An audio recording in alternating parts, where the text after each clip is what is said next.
que vão tecer críticas, obviamente, ao pacote apresentado por Jair Bolsonaro e Paulo Guedes, que estiveram aqui ontem no Congresso Nacional, apresentando um pacote que traz mais prejuízos aos trabalhadores da iniciativa privada, aos servidores públicos, enfim, mais uma medida antissocial,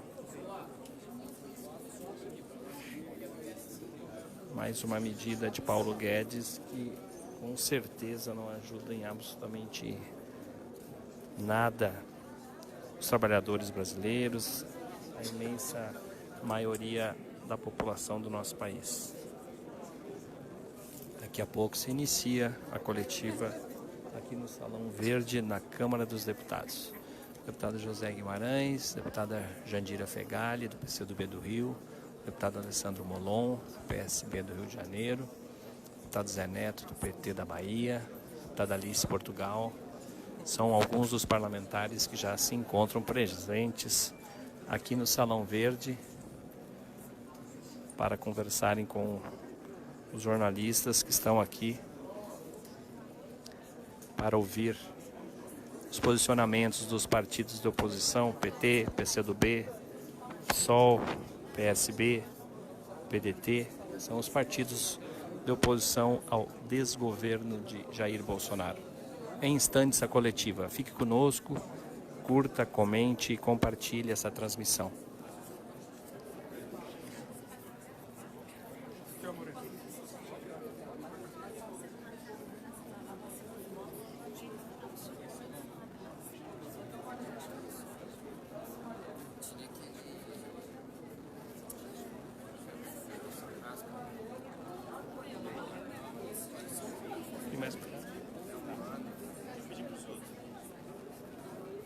Pessoal, vocês podem abrir um pouquinho aqui, quando for começar?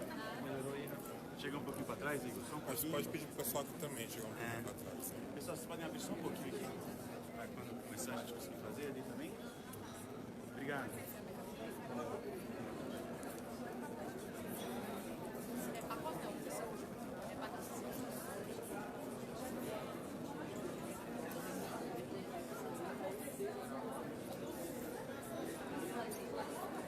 Em instantes você acompanha a coletiva aqui no Salão Verde dos partidos da oposição. Vai começar agora, os partidos da oposição comentando sobre o pacote de Jair Bolsonaro e de Paulo Guedes, um pacote que prejudica mais uma vez a população brasileira, os trabalhadores e os servidores. A gente aqui ajuda no que pode. Por favor.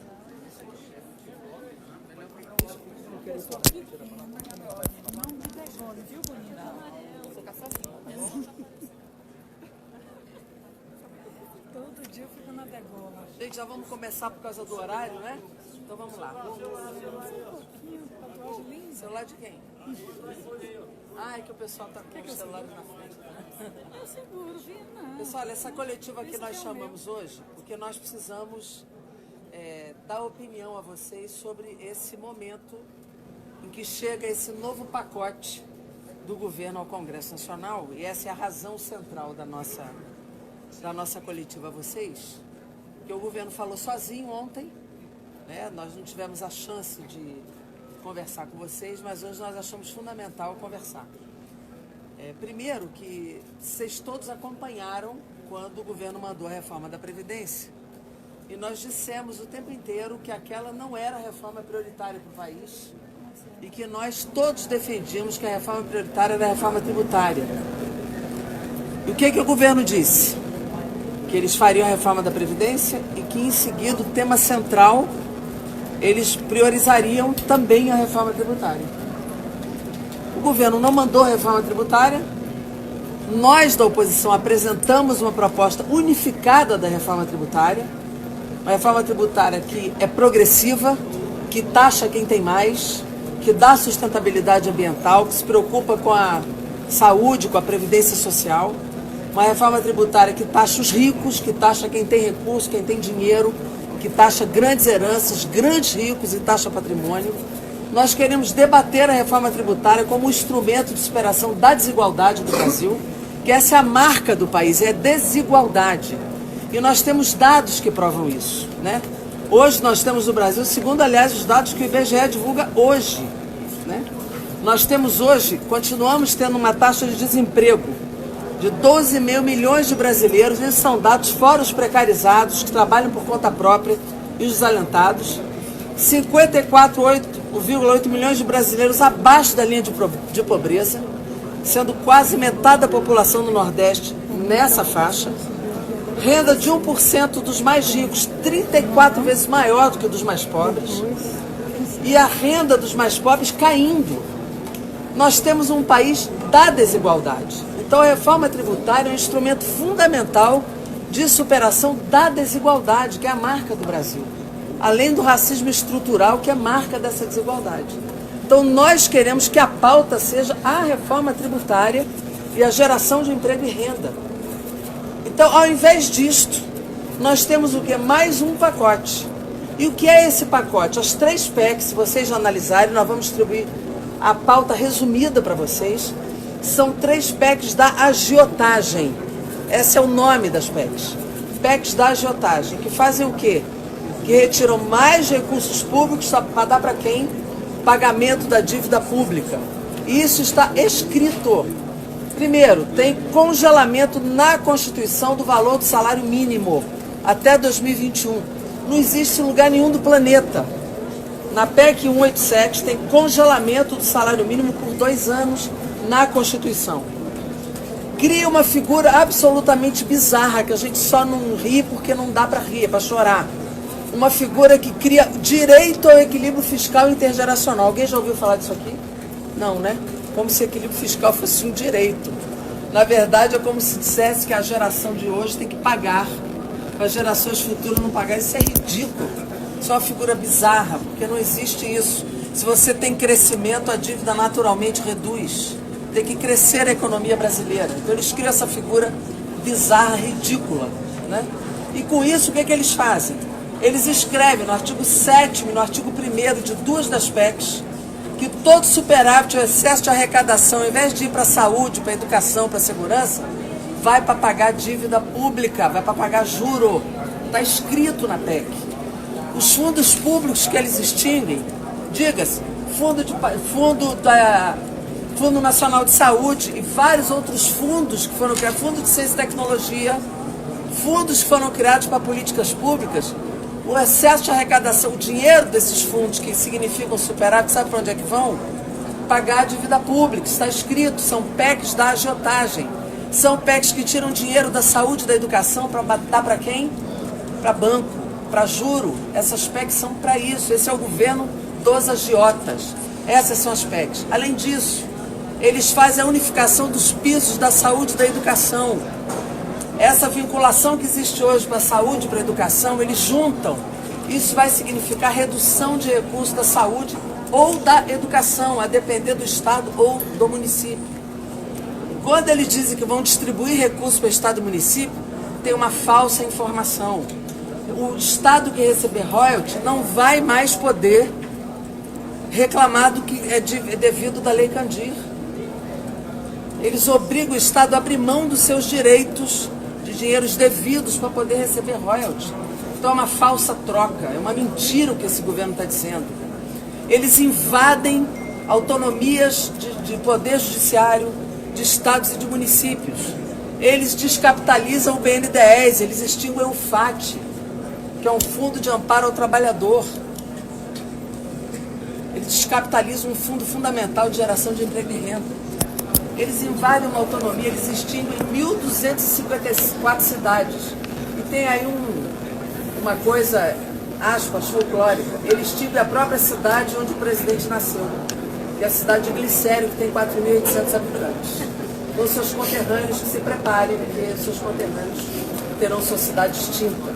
Pode ser um bode na sala, mas ele extingue 1.254 cidades, inclusive a cidade onde o presidente nasceu. Né? Então ele vai ter aqui 1.254 cidades gritando pela sua própria existência. Independente de se a cidade deve ou não se emancipar, isso não é uma decisão do absolutismo monarquista do presidente da República. Nós temos que viver uma democracia e quem decidiu criar a cidade é quem decidir extingui-la ou não. Não pode o poder absoluto do executivo decidir isso. Então, eu estou querendo aqui ser mais ágil para os outros poderem falar, mas são PECs da agiotagem, são PECs que geram contrapartida de Estado e municípios contra o funcionalismo público, com redução de jornada, redução de salário, contra todos os direitos do funcionalismo. São PECs que impõem aos Estados não reclamar seus direitos para poder receber um pouco mais de royalties. São PECs que extinguem fundos e são PECs que congelam o salário mínimo, tudo para pagar banco, juro e dívida pública. E no lugar disso tudo, o que nós temos que discutir é a reforma tributária sobre os muito ricos. Esta é a pauta. Então a oposição tem claro que esse volume de propostas, então, resumindo, são propostas que não cabem na pauta. Nós queremos discutir a reforma tributária, a oposição tem proposta, a oposição tem proposta para geração de emprego e renda. Nós queremos discutir a reforma tributária progressiva. Nós não queremos essas PECs na pauta. São PECs que facilitam os bancos, os juros, a dívida pública, extinguem direitos, extinguem fundos, tiram dinheiro da saúde e da educação, descapitalizam o BNDES, congela salário mínimo. Nós não aceitamos votar essas PECs antes de botar na pauta a reforma tributária, que nós queremos progressiva, taxando os mais ricos em detrimento da tirada de dinheiro dos mais pobres. Essa é a nossa posição e é por isso que nós vamos batalhar aqui no Congresso Nacional. Pessoal, 4 pontos rápidos sobre esse pacote. Esse pacote não deveria receber o nome de Plano Brasil. Ele deveria receber o nome de Plano Chile. Porque o que o governo Bolsonaro quer é que o Brasil de amanhã seja o que o Chile é hoje. Um país que está levando milhões de pessoas às ruas para lutar pelos seus direitos sociais. O governo quer subordinar os direitos sociais à responsabilidade fiscal. Nós da oposição somos favoráveis à responsabilidade fiscal, mas nós defendemos que haja um equilíbrio entre a responsabilidade fiscal e a responsabilidade social. O governo não tem compromisso com os direitos sociais.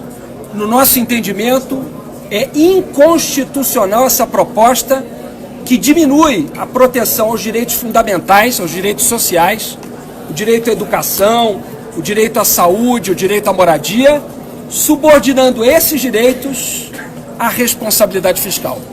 No nosso entendimento, essa proposta é flagrantemente inconstitucional. O governo quer congelar o salário dos trabalhadores que menos ganham no país, o salário mínimo, por 2 anos, mas não tem coragem de mandar essa casa uma proposta sequer que mexa com os privilégios dos super ricos, que no Brasil são os que menos pagam impostos. Nós da oposição defendemos que a pauta prioritária no Congresso é a reforma tributária. E essa o governo não tem coragem de propor. Portanto, nós vamos lutar para que seja votada a reforma tributária, em especial a proposta unificada nossa, da oposição, e não essas outras PECs que vão agravar as desigualdades. A nossa proposta de reforma tributária reduz as desigualdades. O que o governo está propondo no Senado é aumentar, agravar a desigualdade, que é o maior problema do Brasil.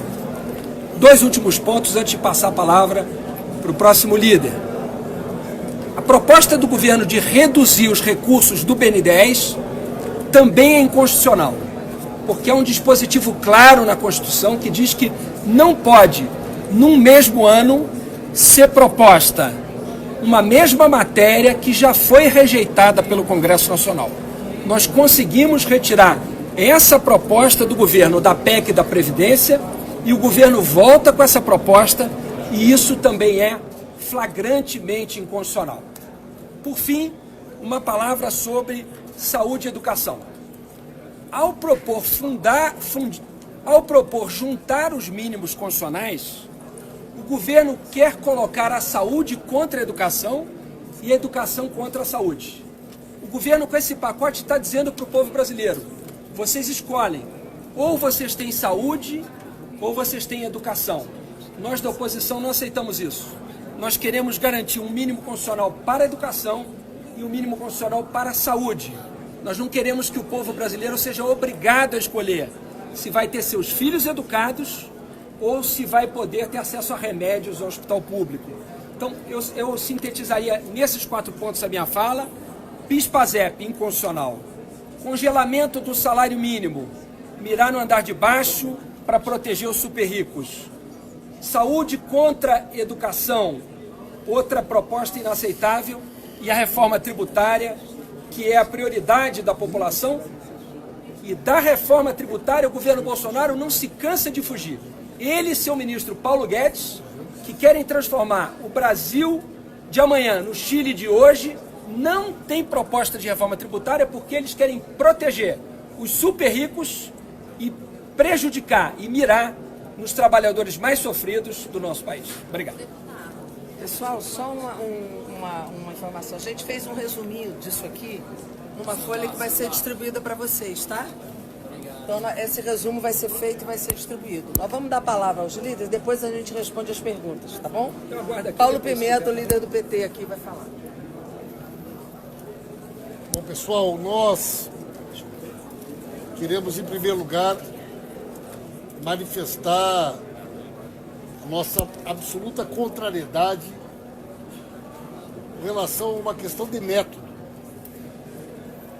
O governo, quando ele pretende fazer um processo de revisão de questões constitucionais da magnitude que o governo Bolsonaro está propondo, esse governo tem a obrigação de informar a população de seus objetivos antes da eleição.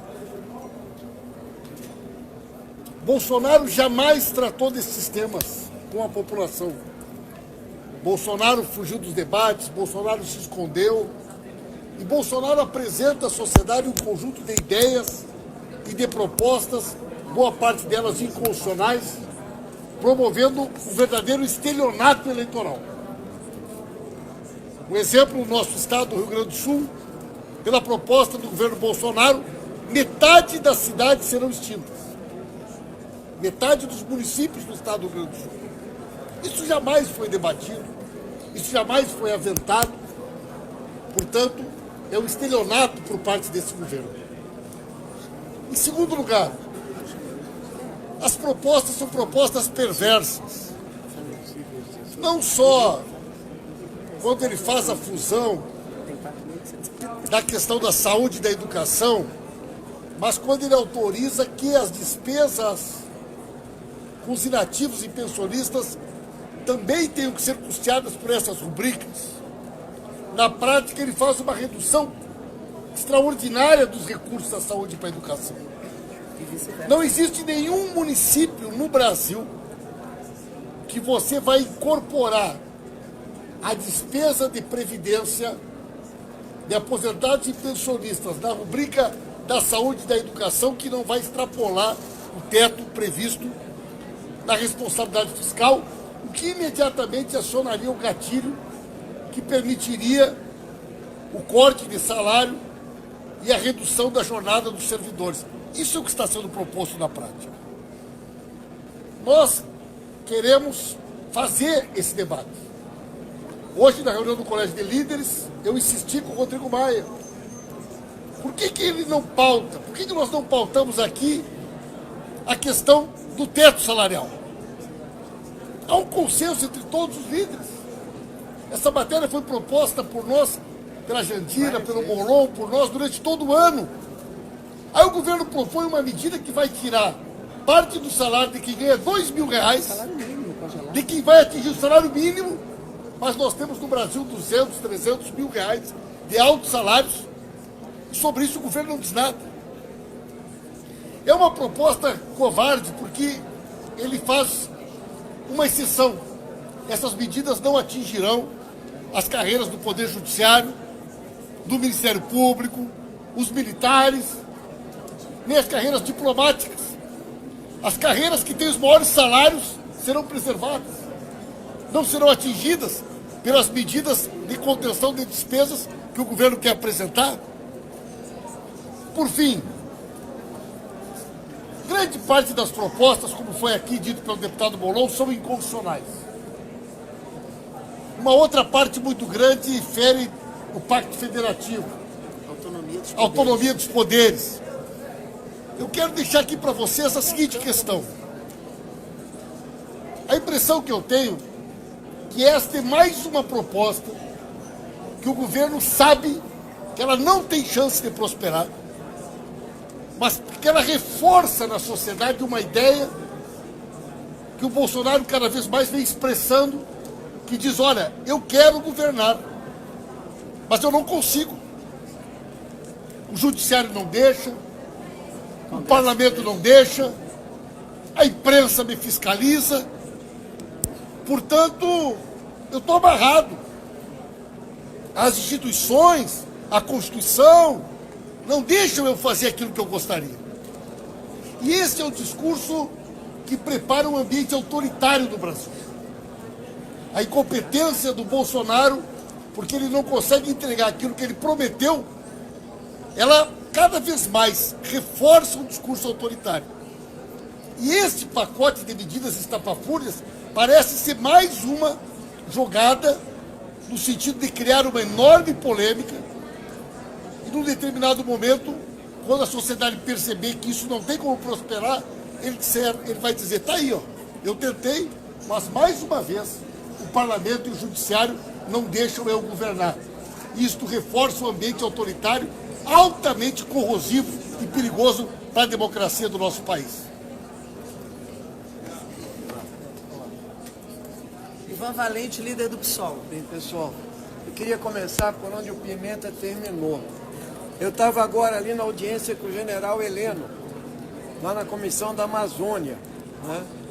E nós apertamos ele com o negócio do adicional número 5, ele logicamente negou, disse que o Estadão manipulou a entrevista dele e etc, mas a gente foi bastante duro, mas ele defendeu que aqui não teve ditadura, entende? Nem tortura, nem o general Frota quis dar um golpe em 77. Tudo isso mostra o seguinte, ele terminou uma frase dizendo que vocês governaram 20 anos, deixe o Bolsonaro governar 4 anos. Ele terminou com essa frase, a fala dele. Apesar de dizer que não quer o AI-5. Mas o que significa isso? Eles dobraram a aposta no modelo chileno. Paulo Guedes é um Chicago Boy chileno. Então é um arroxo salarial, é privatizações, é o mercado mandando, é a destruição e o desmonte do Estado brasileiro. É disso que se trata. E mesmo vendo o que está acontecendo no Chile, que é a rebelião do povo, na Argentina também, mas no Chile em especial o povo na rua. Ao vivo aqui com o deputado José Guimarães, vice-líder também aqui da minoria, diretamente do Salão Verde. Vou pegar esse lado aqui que tem uma luz melhor, deputado. Vejo que estou com uma voz meio rouca, mas é importante destacar que essa coletiva da oposição, ela analisa o pacote do Guedes e do Bolsonaro e extrai dele aquelas questões que para nós são centrais. E esse pacote, ele tem alguns bodes expiatórios.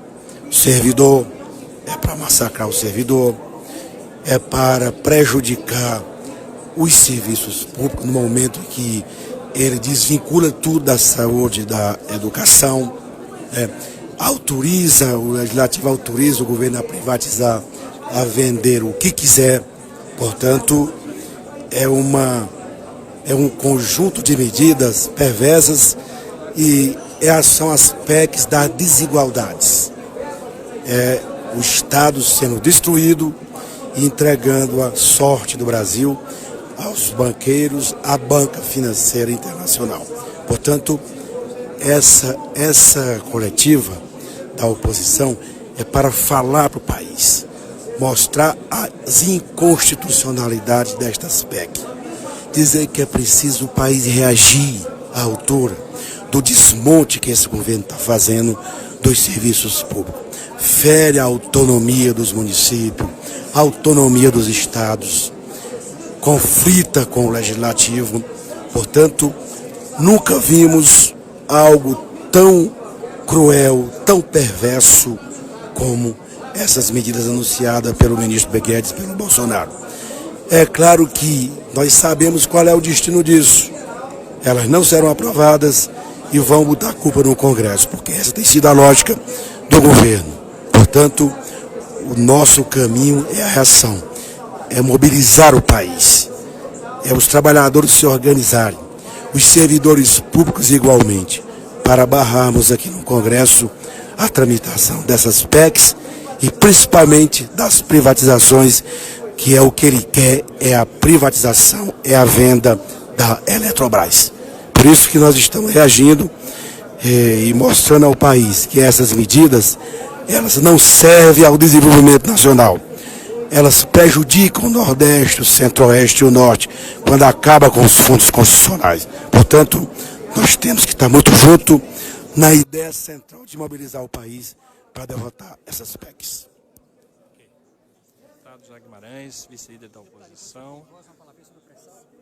Estamos aqui ao vivo acompanhando a coletiva da oposição. O deputado Ivan Valente está falando com os jornalistas.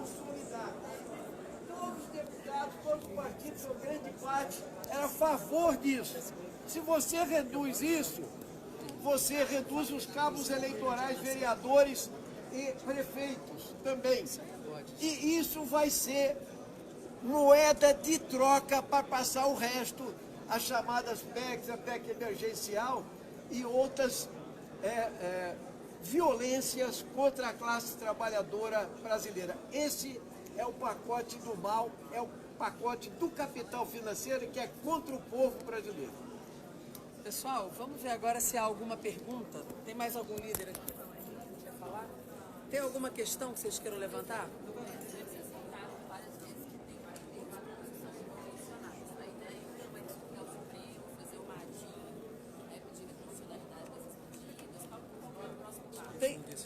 Tem etapas aqui ainda, que tem a CCJ, porque ela ainda não está em vigor, ela é uma PEC, não é? Tem uma PEC, então ela ainda vai ter que passar pela Comissão de Constituição e Justiça, da Comissão Especial. As decisões de passos que nós vamos dar são decisões que nós não tomamos ainda, mas ela não está em vigor.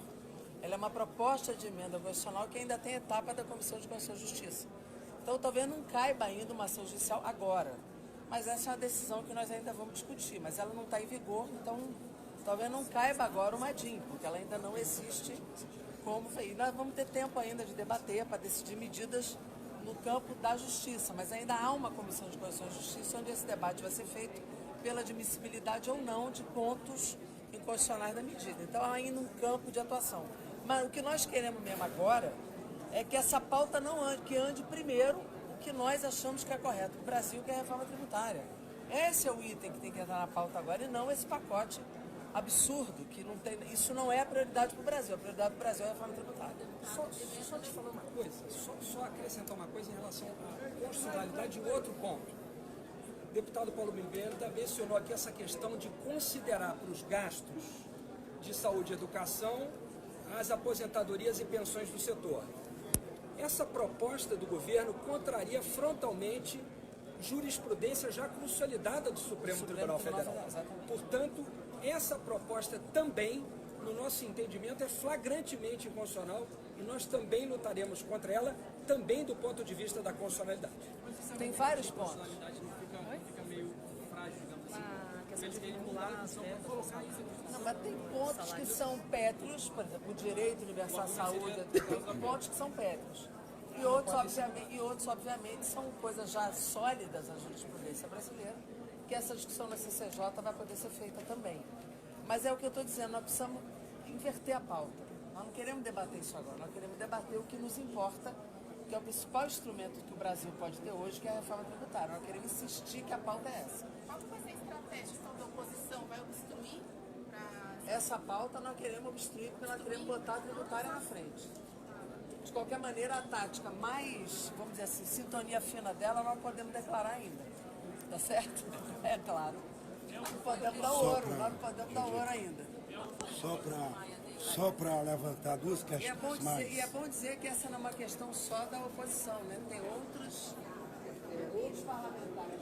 Vamos conversar aqui com o deputado federal daqui a pouquinho com o deputado federal Henrique Fontana, também, que está acompanhando a coletiva aqui no Salão Verde da Câmara dos Deputados, para falar sobre esse pacote que mais uma vez prejudica os trabalhadores brasileiros, os servidores, o pacote que Bolsonaro e Guedes trouxeram ontem aqui ao Congresso Nacional. Boa tarde, deputado Henrique Fontana, ao vivo. Boa tarde a todos os internautas que estão conosco aqui acompanhando, né, esta coletiva.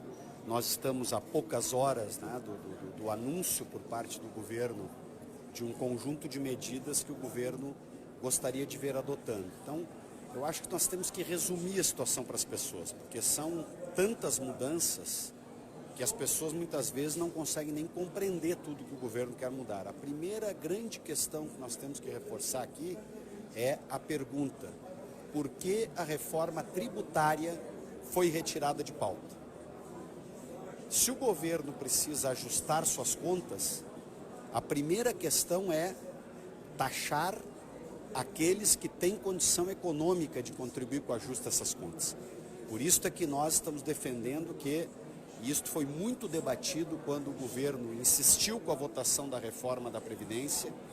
Nesta reforma da Previdência foram feitos cortes profundos em aposentadorias de quem ganha muito pouco. Portanto, os mais pobres pagaram uma conta violentíssima, que chega perto de 850 bilhões em 10 anos, e agora, de novo, o governo quer retirar da pauta a reforma tributária. Que a nossa pergunta é o seguinte: por que não se quer votar aqui um imposto sobre grandes fortunas, o imposto sobre lucros e dividendos ou o imposto sobre a transmissão de grandes heranças, que são fontes de arrecadação que aumentam a justiça social e que podem resolver parte dos desafios financeiros que tem o nosso país.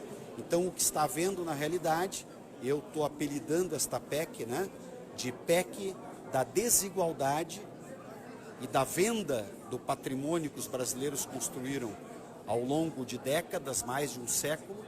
E para que é feita esta venda do patrimônio e para que é feito este arroxo fiscal? Para pagar mais juros, para pagar mais para aqueles que vivem da especulação financeira. Esta é a grande disputa do país. E neste último período esta disputa se acentua cada vez mais, porque esta PEC, na verdade, ela é o caminho mais... Estas PECs, porque é um conjunto de mudanças que o governo está propondo, elas são um caminho acelerado para o Brasil virar aquilo que é o Chile hoje, ou aquilo no que se transformou a Argentina durante o governo Macri. Porque são mudanças constitucionais, mudanças num conjunto de leis que acentuam cada vez mais a desigualdade social e, portanto, acentuam a recessão econômica. Porque quando se faz um cálculo, foi a mesma coisa no período da reforma da Previdência, o governo Bolsonaro diz: nós pretendemos economizar X bilhões com estas mudanças legais, com estas PECs. E aí a pergunta que vem a seguir é o seguinte: para onde vai esse dinheiro que será economizado? Ele vai para melhorar os hospitais? Ele vai para abrir novas universidades? Ele vai para melhorar as estradas brasileiras? Resposta: não. Todo este dinheiro vai para pagar juros da dívida, que são cada vez mais altos e cada vez geram uma concentração de renda maior. Por exemplo, outro detalhe importante falar, os nossos líderes, a Jandira e o Molon, entraram neste tema, mas eu vou repisá-lo, porque às vezes tem gente que começou a nos acompanhar nos últimos minutos. Gravíssima a crise que se avizinha se forem aprovadas essas medidas para a saúde e a educação pública no nosso país. Por quê? Porque, em primeiro lugar, o governo diz o seguinte: hoje nós, depois de muitos anos de luta, conquistamos um direito mínimo, básico. Há um piso mínimo que deve ser investido em saúde e em educação. Neste piso mínimo, por óbvio, não são contados os gastos com aposentados. Por quê? Porque um aposentado da educação, um professor aposentado, ele contribuiu para o seu regime de previdência e o país, o Estado, tem que ter pago para esse regime de previdência. Então, quando se votou um mínimo para garantir serviços de educação e saúde no país, se pensa nos serviços ativos, evidentemente. Na universidade, na escola que está aberta, onde seu filho estuda, no posto de saúde, no medicamento, no hospital.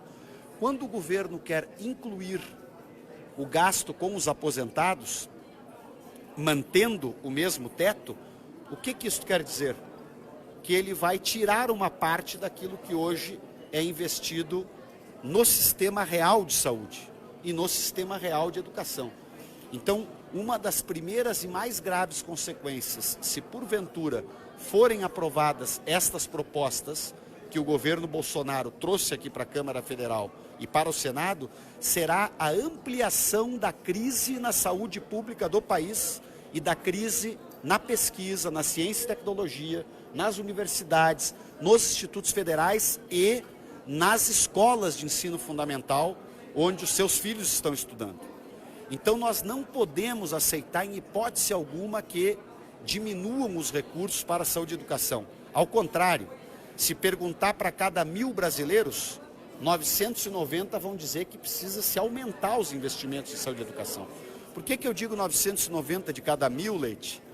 Porque tem aqueles 10 que representam a elite financeira do país, que são os super ricos, que não estão preocupados com a política de saúde pública e nem com a política de educação pública, porque os filhos deles estudam em escolas privadas, estudam em universidades na Europa, a sua atenção à saúde é paga com o dinheiro que eles têm para comprar saúde privada.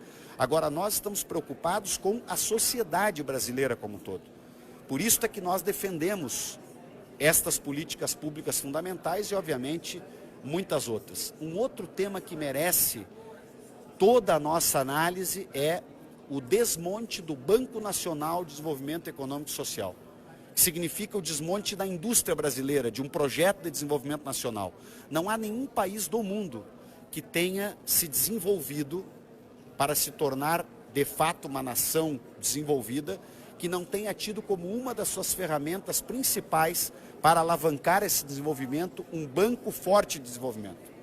A visão liberal fundamentalista de Paulo Guedes é que o Banco de Desenvolvimento Público, que é o BNDES, deveria deixar de existir para que todo este mercado de financiamento da atividade produtiva vá para as mãos só do setor privado, na área financeira dos bancos privados. E, obviamente, com isto, as taxas de juro correrão mais soltas e nós não teremos taxas e, vamos dizer assim, áreas de financiamento adequadas para projetos de longa maturação, de desenvolvimento mais longo.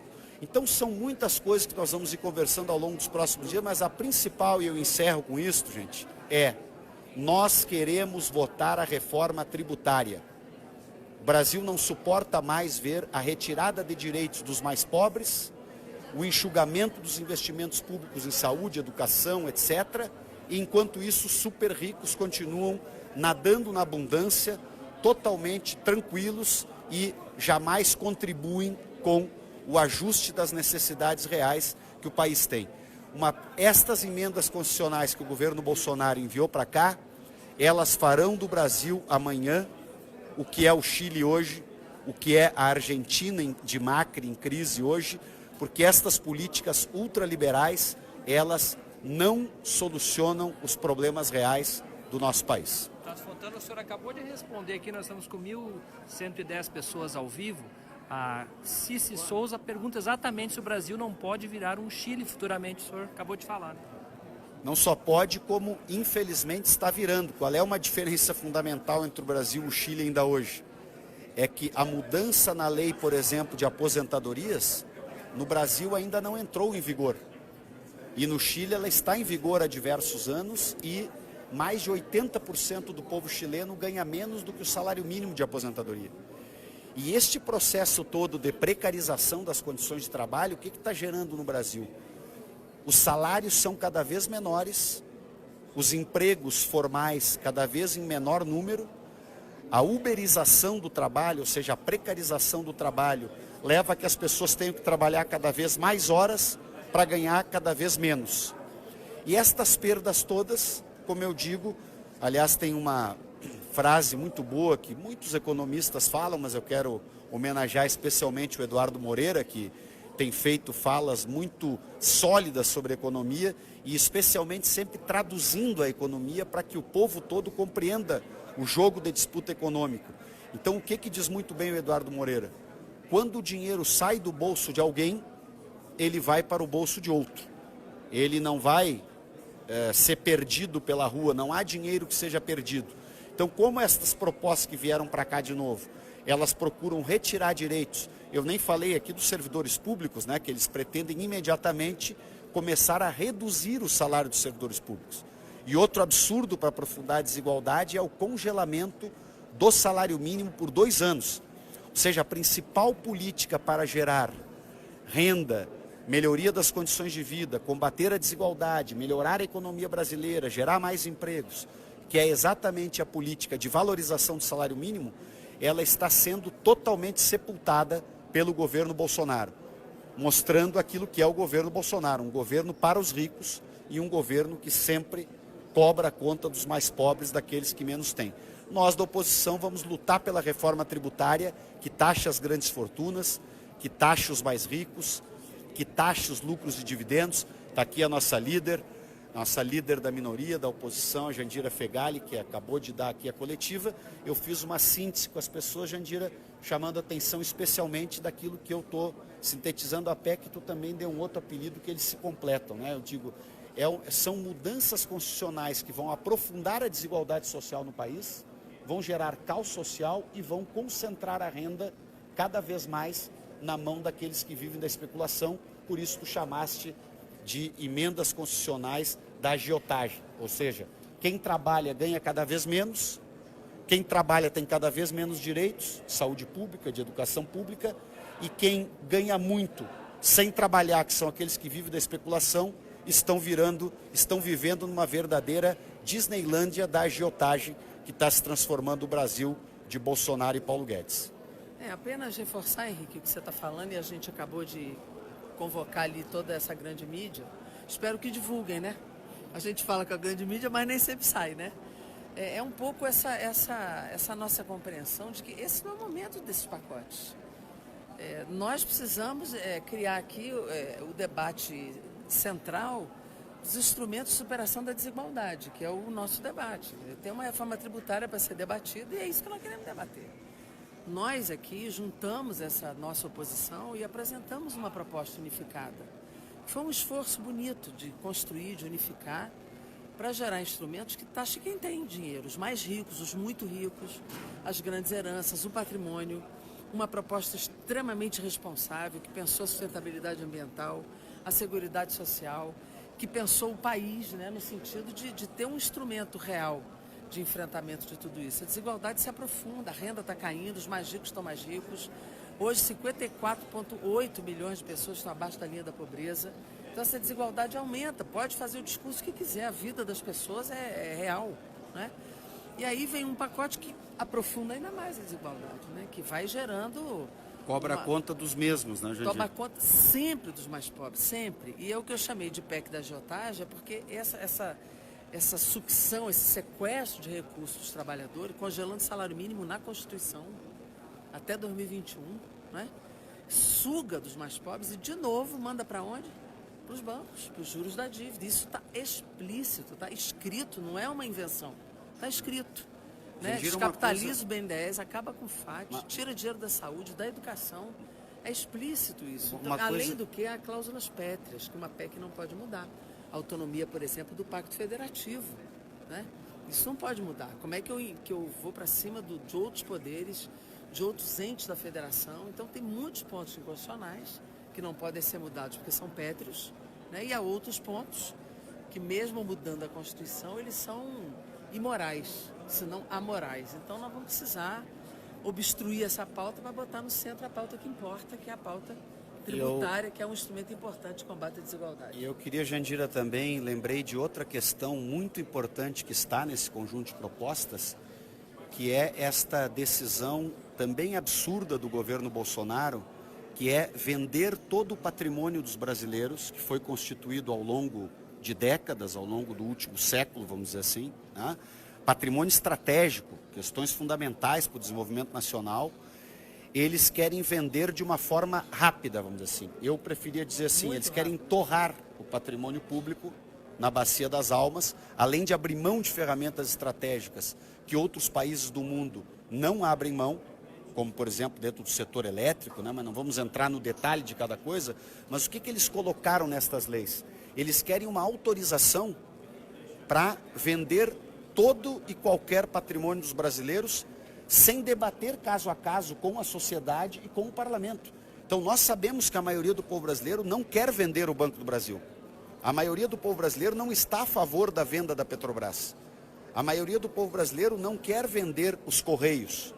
A maioria do povo brasileiro não quer vender a Caixa Econômica Federal. Por exemplo, um programa como Minha Casa Minha Vida, programas de habitação popular... Que gera emprego. Alguém acha que os bancos privados vão fazer esses programas? Quem faz esses programas é a Caixa Econômica Federal, porque ela tem que atender um interesse público. Então, esta privatização ampla, geral e irrestrita, que é o que eles querem fazer, que é a venda a preço vil do patrimônio brasileiro, que abre mão do nosso projeto de soberania, do nosso projeto de nação, nós temos que resistir também. Então, é um ataque muito pesado, mas nós estamos convidando a todos vocês, cada um do seu jeito, com a sua rede social, na rua, conversando com o vizinho, com os amigos, nós aqui no parlamento vamos fazer o que é a nossa parte, como minoria que somos, mas minoria ativa e muito convicta das ideias do nosso papel aqui dentro, mas nós vamos resistir. E eu tenho, sim, sempre a convicção de que nós podemos deter esta sanha ultra privatista e ultraliberal do governo Bolsonaro, que seria jogar o Brasil na crise que a Argentina viveu nos últimos 4 anos com o Macri e jogar o Brasil na mesma crise que o Chile está vivendo. Chile nos últimos 30. Então vamos para o plenário depois dessa tua fala aí. Só um dado do leilão hoje, eu sei que tem muita gente querendo saber.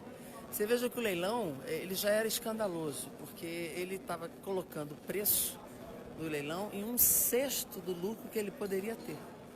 Se você fizer o cálculo do preço do barril, do que estava em venda, que seria em torno de 6 bilhões de barris, que poderia ter 15 bilhões de barris, pelo preço que ele colocou à venda, poderia lucrar 600 bilhões de reais e ia lucrar 106.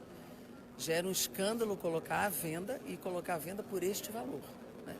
E não conseguiu, nem isso. Quer dizer, na verdade, acabou saindo, deu uma deserta em algumas áreas, vamos dizer assim, porque os outros interessados não apareceram. Para a sorte temporária dos brasileiros, conseguimos preservar uma parte do pré-sal. Se por um lado os governadores tinham essa expectativa, por outro lado, você pode dizer que muitos blocos não foram embora. Mas isso também a gente precisa pensar por quê, né? Por que isso? Eu acho que isso tem a ver com a crise política do Brasil, né? O nível de confiança das pessoas neste governo, dos investidores, está baixo, porque é um governo que vive em crise política, família envolvida em denúncia de crime, crise no seu próprio partido. Crise de confiança é um problema grave no Brasil. E hoje, cada vez mais, esse governo não tem confiança do mundo para gerar investimento. E é isso que está acontecendo. É a impressão que eu tenho, é uma avaliação inicial que eu faço, de que apesar de serem blocos completamente seguros em relação à presença de petróleo, que foram totalmente pesquisados pela engenharia nacional, pela tecnologia brasileira. E com vantagens tributárias absurdas também, que é a MP do trilhão, aquela que abriu mão de 1 trilhão de impostos. Vantagens tributárias, vantagens de pesquisa, não iam gastar 1 centavo para ver se tem, se não tem petróleo, se tem, se não tem óleo. Blocos completamente seguros, os investidores, na sua maioria, não vieram. Acho que isso é um sinal muito forte da falta de credibilidade desse governo no mundo. E isso acho que é um sinal importante para a gente. Boa. Gente, um abraço então para todos que nos acompanharam. Obrigado. Aqui chegando aqui para conversar conosco, Chico. Aqui o líder Pimenta aí. Boa tarde, líder, tudo bem? Ao vivo pelo PT na Câmara. Mais de 1000 pessoas no momento aqui para saber a posição do Partido dos Trabalhadores sobre o pacote do Bolsonaro e Guedes. Olha, pessoal, eu acho que, em primeiro lugar, eu acho que é importante a gente questionar aqui uma questão de método, né? O que o Bolsonaro está propondo é uma revisão completa do desenho do Estado brasileiro e uma revisão completa do chamado Pacto da Constituição de 1988. O grande detalhe preliminar é que ele jamais discutiu isso com a população durante a campanha eleitoral. Portanto, quando você é candidato e você pretende fazer uma mudança de tal magnitude, o mínimo é que você apresente essas propostas. E que as pessoas votem sabendo que, se eleito, aquele candidato pretende fazer isso. Vamos imaginar lá no Rio Grande do Sul. O Bolsonaro teve uma grande vitória eleitoral. No entanto, agora ele está propondo que 260 cidades, mais da metade das cidades do estado, deixem de existir. Vocês acham que a população dessas cidades, muitas famílias, muitas pessoas que durante muitos anos trabalharam para construir o sonho de terem um município, se soubessem que o Bolsonaro, depois de eleito, faria o que está fazendo, teriam votado nele? Evidente que não. É por isso que a gente caracteriza essa atitude do Bolsonaro como um estelionato. Porque ele disse uma coisa na campanha e depois de eleito ele diz outra. Aliás, ele é reincidente. Como deputado, ele sempre foi contra a reforma da Previdência. É natural que as pessoas imaginassem que eleito presidente continuaria tendo a sua mesma opinião. Não. Se elegeu presidente e mudou de posição. O pacote traz um conjunto de outras medidas, todas elas profundamente prejudiciais, especialmente às pessoas de menor poder aquisitivo, porque ele atinge a saúde pública, a educação pública, os serviços de uma forma geral.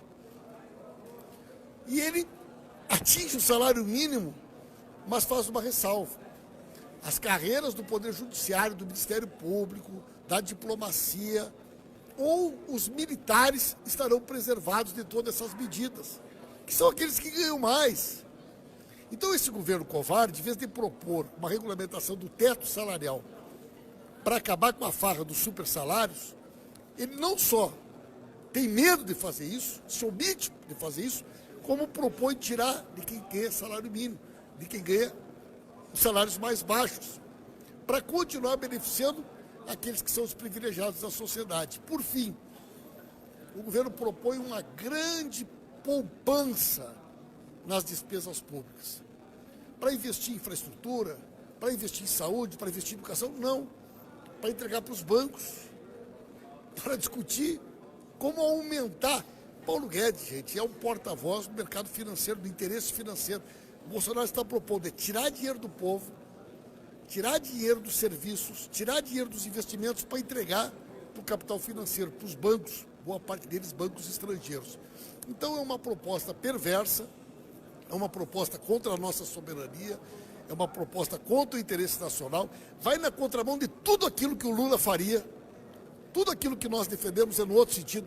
A gente defende é botar dinheiro na mão do povo, é movimentar a economia, é aumentar a capacidade de consumo, para gerar emprego na indústria, para trazer para o povo oportunidade de inclusão. Tudo aquilo que nós fizemos, gente, é exatamente o contrário do que o Bolsonaro está propondo. É por isso que nós somos contra esse pacote e queremos trabalhar para que ele seja derrotado. Antes de encerrar, gente, vamos ficar ligados, confirmado para amanhã,